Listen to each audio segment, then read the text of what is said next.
구독과 좋아요 꼭 눌러주시고요. 자, 오늘은 조금 다른 장소에서 촬영을 하고 있습니다. 작년부터 올해 초에 이렇게 연속적으로 후지 카메라를 보면 되게 열심히 일하는 것 같습니다. 신제품을 또 출시를 하고 있는데요. 제가 지금 들고 있는 카메라도 새로 막 출시가 된 건데요. 후지의 XT200이라는 건데요. 보급형 정도, 입문기 정도라고 보시면 되겠는데요. 기존 시리즈 XT100보다 동영상 성능이 좀 많이 좋아졌습니다. 그 한 부분을 살짝 보여드리면, 제가 이렇게 영상을 한번 찍어보고 있는데요. 얼굴 트래킹이 되죠. 그리고 눈도 이렇게 추적을 하고 있습니다. 저는 그냥 이런 식으로 손으로 들고 촬영을 하고 있는데요. 이렇게 촬영할 수 있는 카메라입니다. AF를 꽤 잘 잡아요.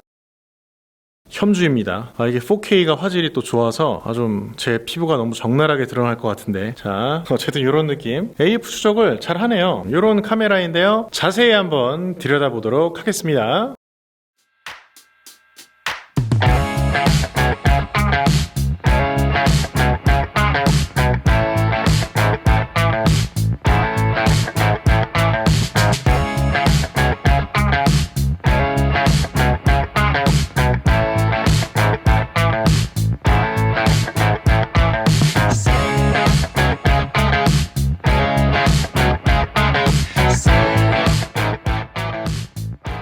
박스가 보이시죠?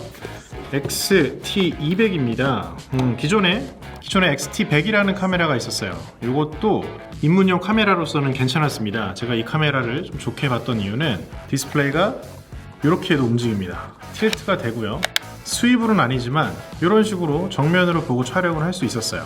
전체적으로 또 마그네슘 재질로 되어 있고 나름 클래식하고 또 예쁜 그런 바디였습니다. 그런데 요즘 시대에는 조금 아쉬운 부분이 있을 수가 있어요. 왜냐하면 기존에는 카메라들이 정말 그 사진기로서 역할을 다 해낸다라면, 요즘 출시되는 카메라들은 그것만으로는 좀 부족한 감이 있죠. 유튜브가 또 대세 미디어이기도 하기 때문에 동영상 성능이 또 포인트가 되겠습니다.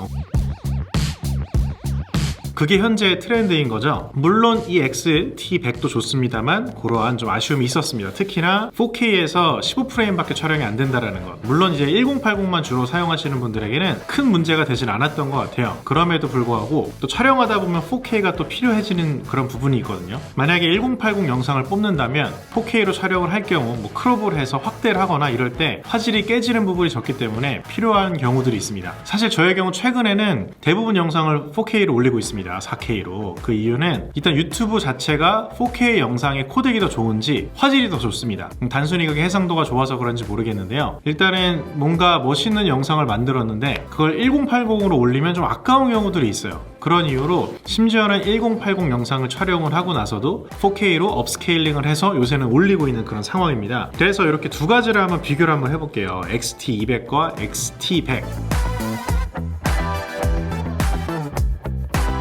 일단 사진에 있어서는 굉장히 큰 차이는 사실 없습니다. 그럼에도 불구하고 XT200이 더 좋아진 건 AF 포인트가 91개에서 425개, 센서 전체에 골고루 퍼져 있습니다. AF 영역이 많다는 건 훨씬 더 당연히 장점으로 말씀드릴 수가 있겠죠. 그 외에는 사실 사진 기능으로서는 그렇게 차이가 안 나는데요. 영상으로 오면 좀 이야기가 달라집니다. 6K로 영상을 촬영하고 4K로 영상을 만들어냅니다. 그러니까 오버 샘플링을 하는 영상인 거예요. 그렇기 때문에 4K 영상이 여러분들이 좀 잘 모르실 수도 있는데요. 최근에 출시되는 후지 카메라들의 4K 영상이 화질이 굉장히 좋습니다. 그걸 생각보다 좀 많이 모르신다는 게 좀 아쉬운데요. 6K의 영상 오버 샘플링해서 4K로 만들어내는 것, 그 화질이 굉장히 좋은데요. 기존 거는 이제 15프레임까지밖에 촬영이 안 됐어요. 사실 영상으로서 많이 아쉬운 거죠. 한 24프레임은 돼야 그래도 볼만한데요. 이거는 30프레임, 24프레임, 25프레임 다 촬영이 가능하면서 6K 오버 샘플링이 된다라는 게 일단은 기본적으로 4K 촬영을 할 때 굉장히 큰 장점이 됩니다. 그러면서 이제 15분까지 촬영이 가능한데요. 일단은 장시간으로 놓고 촬영하시는 분들에게는 다소 아쉬울 수는 있습니다만, 짧게 영상을 찍으시는 분들, 그런 분들에게는 분명히 좋은 화질이 굉장히 큰 장점이 될 수가 있습니다. 그리고 또 1080p에서 고속 촬영도 가능합니다. 120프레임까지요. 그런 부분이 영상으로서는 상당히 훌륭한 포인트가 될 수가 있어요. 일단 재미있는 필름 시뮬레이션 모드가 있습니다. 둘 다 동일하게 필름 시뮬레이션 모드가 있어요. T200의 경우는 이렇게 인터페이스가 달라졌습니다. 자, 보시면 이런 식으로 화면을 움직여서 한쪽은 적용이 됐고 한쪽은 적용이 되지 않은 그런 모습을 볼 수가 있는데요. 일단 디스플레이가 터치가 됐거든요. 그런 면에서 훨씬 더 사용하기가 쉬워졌고 직관적이 됐습니다. 인터페이스가 훨씬 더 편해졌어요. 그리고 초보분들 같은 경우는 노출 보정 같은 것도 좀 어려울 수 있거든요. 딱 어떤 숫자면 왠지 감이 안 오는데 플러스 마이너스 강도를 그냥 표현하는 거겠죠. 이런 표현도 되게 직관적으로 되어 있고요. 심도 조절, 배경을 흐리게 할 것인가 흐리지 않게 할 것인가 이미지로 되어 있어서 초보분들이 접근하기에 되게 좋습니다. 이런 부분들이 또 사진을 찍을 때는 장점이 되죠. 해상도에 대한 이야기를 했었는데 또 AF가 또 굉장히 중요하죠. 근데 제가 일부러 영상 시작할 때부터 그 부분을 살짝 보여드렸습니다. 그래서 예를 들어 브이로그를 촬영한다거나 또는 어떤 누군가를 찍을 때 알아서 얼굴을 트래킹하고요. 또 IAF가 있기 때문에 그 부분은 여러분들이 AF에 대해서 크게 스트레스 받지 않고 그냥 화면을 보면서 찍으면 됩니다. 그런 면들이 영상을 집중하는 영상 성능을 향상시킨 굉장히 포인트가 될 수 있는 부분이에요. 혼자 촬영하는 분들에게 AF 성능이 정말 중요하거든요. 카메라 성능에서 1순위로 둬야 될 그런 부분 중에 하나인데 그 부분도 상당히 신뢰할 수 있고요.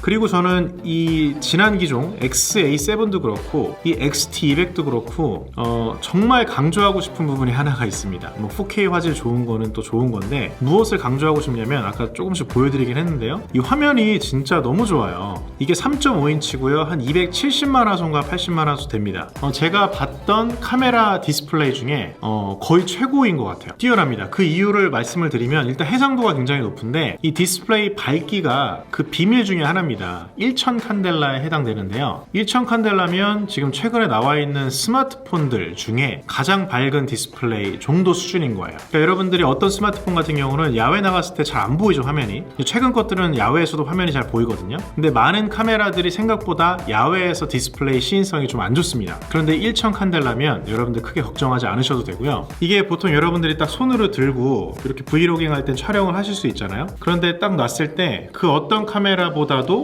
내가 잘 보여요. 어떤 구도로 촬영되고 있고 어떻게 하는지가 독보적입니다. 그래서 정말 뭐 좀 아쉬운 부분도 있어요. 물론 이 카메라가. 그런데 모든 다른 그 카메라 제조사들이 이 디스플레이는 정말 배웠으면 좋겠습니다. 정말 놀라울 정도로 좋고요. 스마트폰 조작하듯이 터치로도 쓸 수 있기 때문에 이거는 진짜 너무나 잘 만들었다. 그동안에 카메라를 쓰시는 분들, 특히나 영상을 좀 많이 찍으려 하시는 분들, 더 좋은 디스플레이를 기다리셨던 분들을 위한 정말 최고의 디스플레이다. 그런 생각이 듭니다. 너무 좋아요, 화면이. 진짜 그냥 최고다 이렇게 말해도 됩니다. 카메라 디스플레이계에서는 얘가 최고예요. 그런 면이 너무 좋았고요.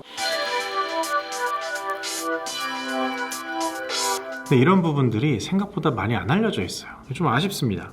개인적으로 이제 후지 쓰시는 분들은 뭐 저런 이야기도 해요. 뭐 나만 쓰고 싶은 브랜드. 그러니까 뭔가 이렇게 팬이 되고 그러면 나만 알았으면 하는 그런 것들이 있잖아요. 저는 좀 약간 성향이 좀 이상해서 그런지 그런 것들이 있으면 좀 알려주고 싶은 약간의 오지랖이 좀 있습니다. 이 XT100의 경우는 일단은 사진 바디로서 굉장히 좋았어요. 보급형 딱 시작하시는 분들에게 AF 성능 좋고 일단 카메라가 되게 클래식하고 예쁘잖아요. 카메라 좋아하시는 분들은 그런 면도 뭐 감성비라고 하나 그런 면들이 되게 중요한데 괜찮은 바디였는데요. 여기서는 그 기존의 어떤 그 훌륭한 괜찮은 사진 바디로서의 장점을 더 추가해서 영상까지 꽤 쓸만하게 그리고 그 정점을 찍는 건 매우 훌륭한 디스플레이까지 넣어줘서 되게 괜찮다. 상당히 추천할 만한 카메라다 라고 말을 할 수가 있겠습니다. 근데 물론 이 기종보단 조금 아쉬운 게 하나가 있어요. 이거는 좀 호불호가 갈릴 부분인데 얘는 그 마그네슘 금속 바디로 이루어져 있는데요. 얘는 이 플라스틱으로 바뀌었습니다. 그래서 장점은 가벼워진 것. 그러나 얘보다는 조금 저렴한 느낌이 있어요. 얘가 좀 고급스럽긴 해 느낌이.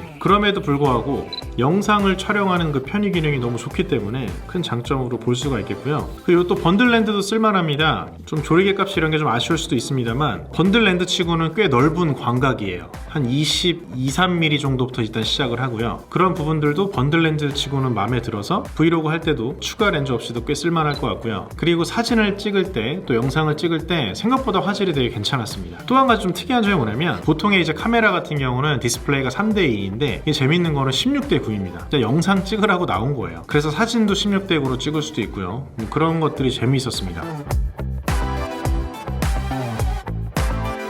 자, 그리고 또 많이 바뀐 것 중에 하나가 얘는 마이크 잭이 없었습니다. 그런데 얘는 이쪽에 마이크 잭이 들어갔어요. 요거 근데 3.5입니다. 영상을 찍을 때는 3.5를 넣어줘야 돼요. 2.5인치인가 뭐 그것도 있는데 2.5가 아니죠. 2.5파이짜리도 있는데 규격이 좀 안 맞거든요. 그래서 그런 부분들이 좀 많이 불편한데요. 3.5를 넣어줬다라는 거 그거 되게 반갑고요. 그리고 또 재미있는 게 이쪽에 USB-C 포트가 있는데요. 이런 걸 또 꼽을 수가 있습니다. 이게 뭐냐면 오디오를 또 들을 수가 있어요. 그러니까 모니터링이 가능합니다. 신기한 걸 넣어줬어요. 그래서 이런 보급형 기기에 마이크 단자도 있고 모니터링 단자까지 있는 경우 저는 거의 찾아보지 못했거든요. 후지가 희한해요. 약간 좀 이런 면에서는 동급에서 찾아볼 수 없는 좀 뭔가 남다른 면들이 또 있습니다. 디스플레이를 비롯해서요.